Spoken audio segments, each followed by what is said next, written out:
Hi, I'm Jerome Davis. I'm the artistic director of Burning Coal Theater Company, and I have two very special guests with us today, Susannah Hough and David Henderson from Honest Pint Theater.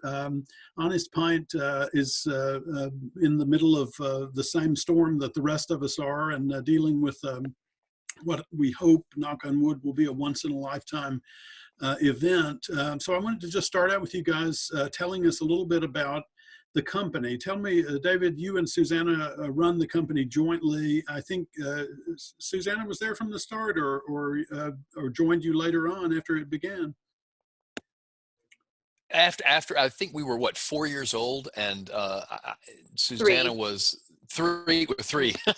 Susannah was the right person to come in and and help push it forward, because, as you know, running a company is you can't do it on your own, and it's hard enough for two people. It's a lonely enterprise under any circumstances.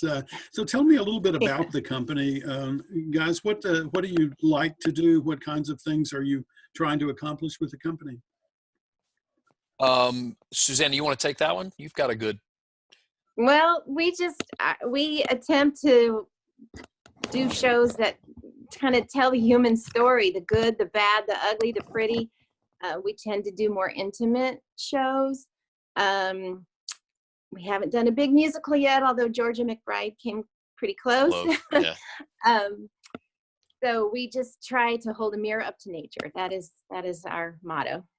Good. Yeah, and I think, Jerry, one of the other key things that we've always tried to do is with the idea of an honest pint, is giving audiences what they pay for. Like the concept of that of the honest pint comes from England, where they have a standard measure of what a pint is.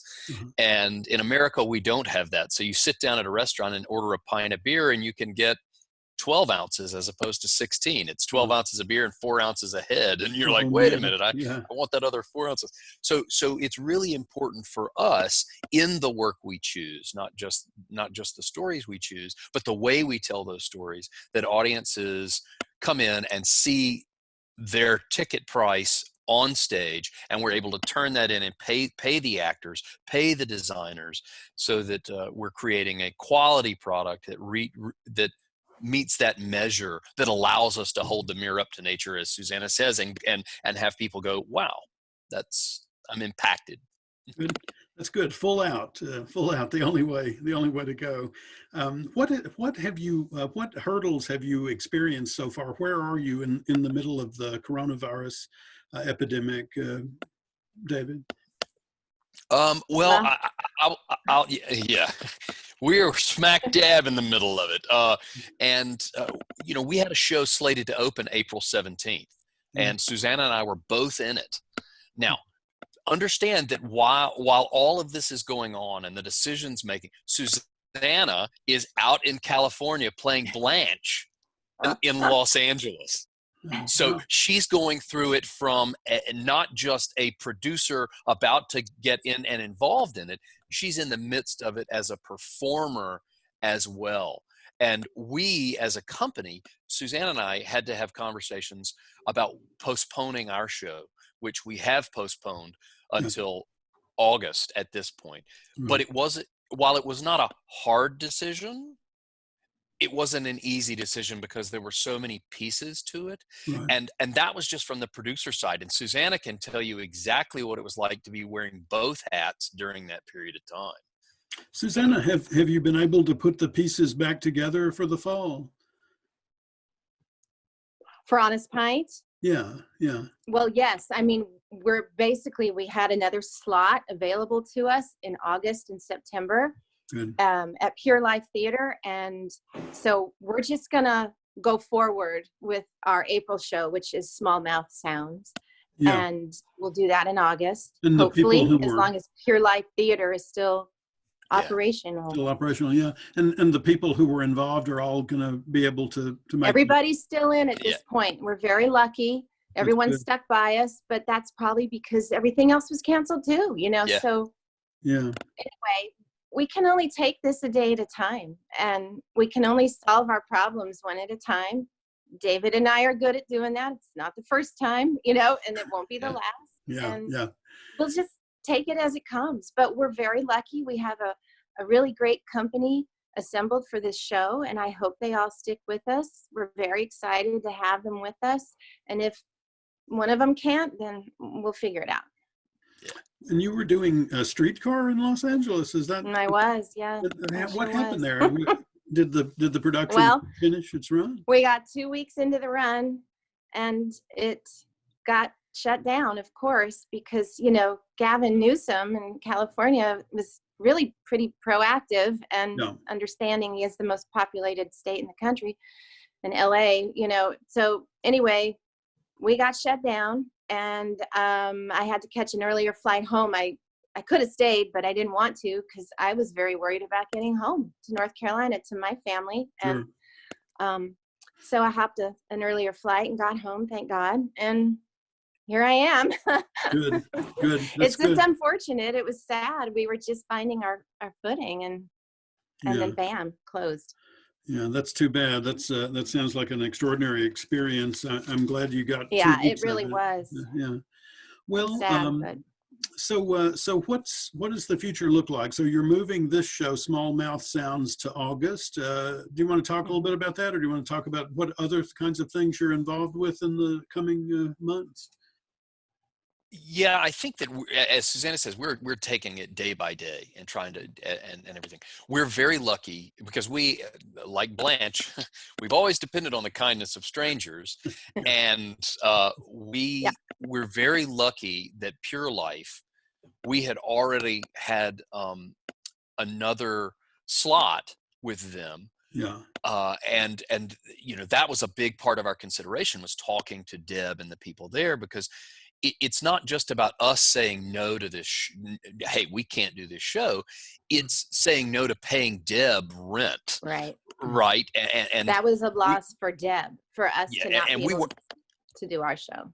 And we weren't the only show. So thankfully we were able to shift this show, which we have been trying to produce for 2 years almost? But yeah, about a year and a half. Yeah.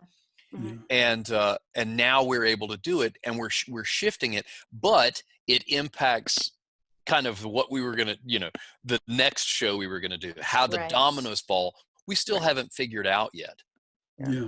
Did you have a subscription this year, guys? Did you have a subscriber audience, or were you selling tickets one show at a time? We don't do that. Okay. Yeah, We've show. Never done that. Mm-mm. That probably puts you in a better position, because now you're not having to force things. We're having to put our last show of this season smack dab up against the first show of next season, and I suspect that's going to create some confusion in the part of some of our audiences. Yeah. Well, and exhaustion too for you and your staff. You know, not trying to catch up some kind of break in all of this is impossible, right? It really is. Susannah and I are very aware and of how, I'll say, quote, lucky, unquote, we are, in that we don't have a space that we're trying to fill all the time and all of that. Unlike some of the other companies that do have larger overhead. I mean, Burning Coal's one of them. You've got staff, you've got subscription base and all of that. So our challenges through this are different than, say, Playmakers or Burning Coal or Triad Stage. Yeah. We're trying to figure out how we can be good partners within the community of artists, so that when all of this comes back, we're all kind of stronger and better as a result of it, and not I mean, it's not, we lose the opportunity to get our work in front of people, which helps us grow audience base, which is frustrating, but it's also the right thing to do in the right time. And but we're not losing sleep over rent. Right.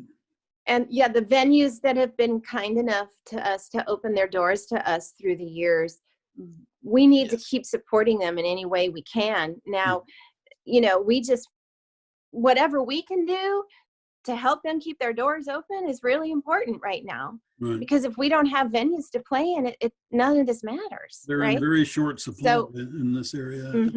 They were already in short supply. Yeah. And then we lost Man Bites, and we lost Common Ground. We lost Paul Frelick's theater. in Yeah.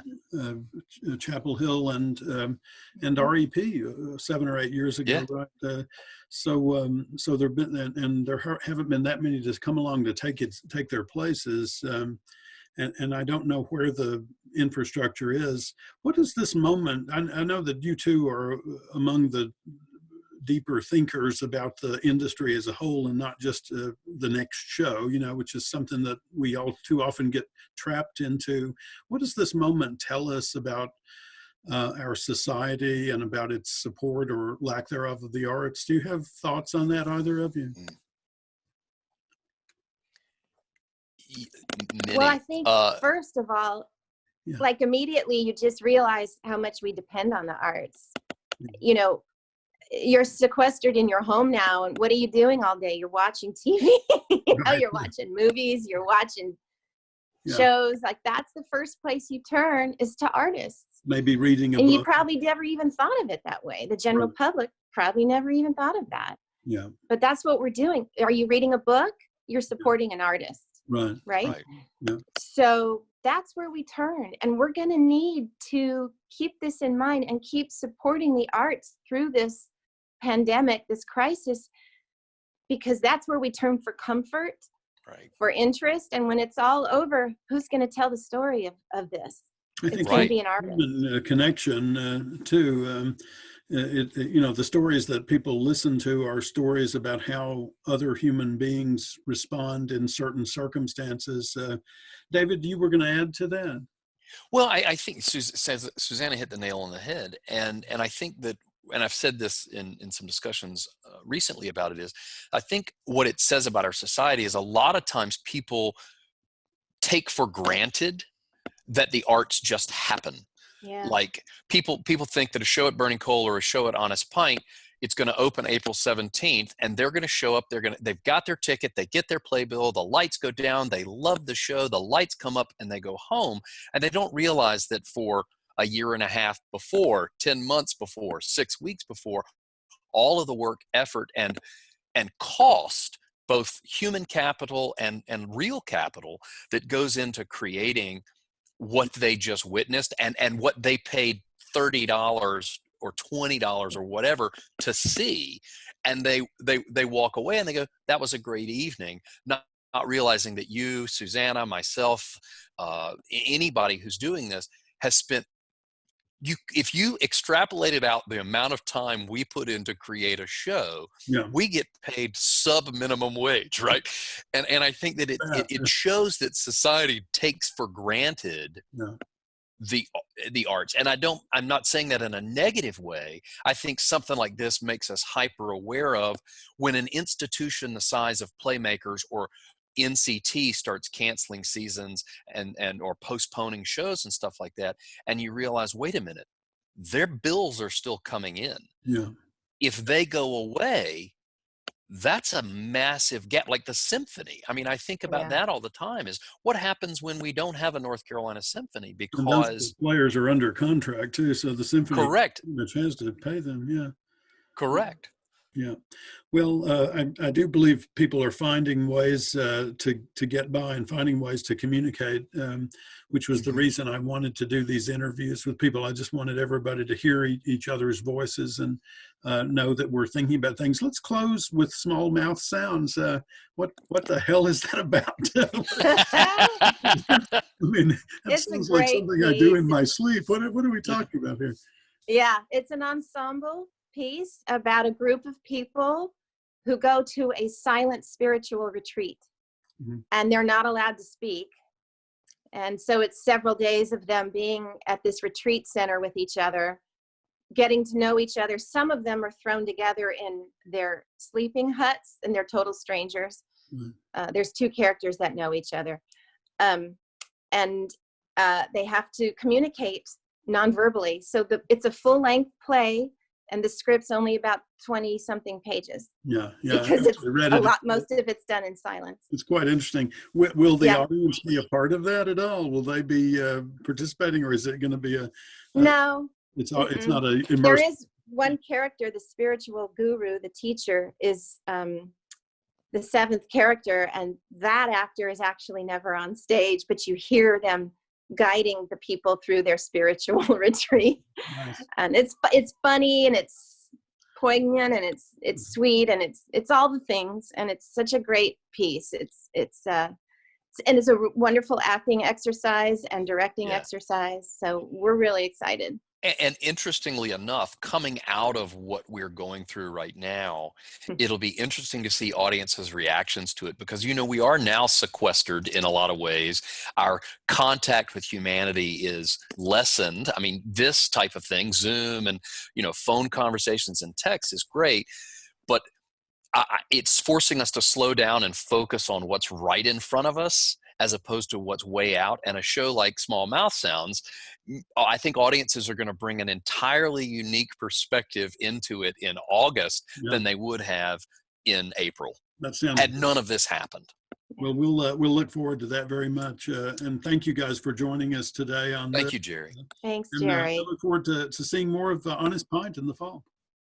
Take care. All right. Okay. Thank Stay you. safe and healthy. Take care. You too. Bye, guys. Bye.